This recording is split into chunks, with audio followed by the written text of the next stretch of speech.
প্রবাসী ভাইরা এরকম বীর্য বিদেশে ভালো মন্দ খেয়েও এরকম হয়ে যায় কেন?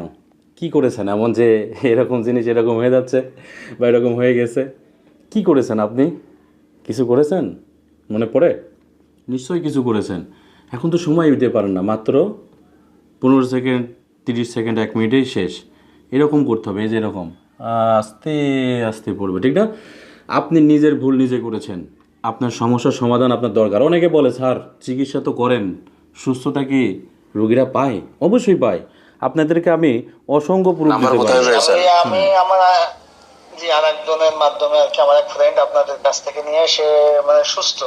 জি জি, না আমাদের রোগী আছে, অনেক রোগী আছে, আমাদের রোগী আছে। আমরা সব সময় চাই ভাই ভালো থাকেন আপনারা। প্রবাসীদের তো কষ্টের শেষ নাই আছে, অর্থনৈতিক, মানসিক, শারীরিক সব কষ্ট তাদের একসাথে কিন্তু জাপটে ধরে।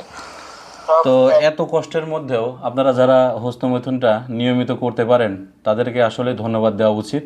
এ জাতীয় কাজ করার কারণে এরকম জিনিস এরকম করে ফেলেন, তারপরে বাংলাদেশে এসে সময় পান না। আর বাংলাদেশে যারা আছেন তাদের কথা কি বলবো, তারা তো যারা, এটা তো নেশা নেশা, এরকমভাবে আস্তে আস্তে পড়বে, দেখেন শেষই হচ্ছে না।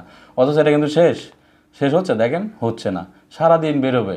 তাহলে বুঝতে হবে আপনাকে গাঢ় করতে হবে, এরকম পাতলা জিনিস গাঢ় করতে হবে। সেটা বাংলাদেশে থাকেন আর প্রবাসে থাকেন আর যে দেশেই থাকেন, একটা মেয়েকে তৃপ্তি দিতে হবে, এই জীবন একটাই, তাই না?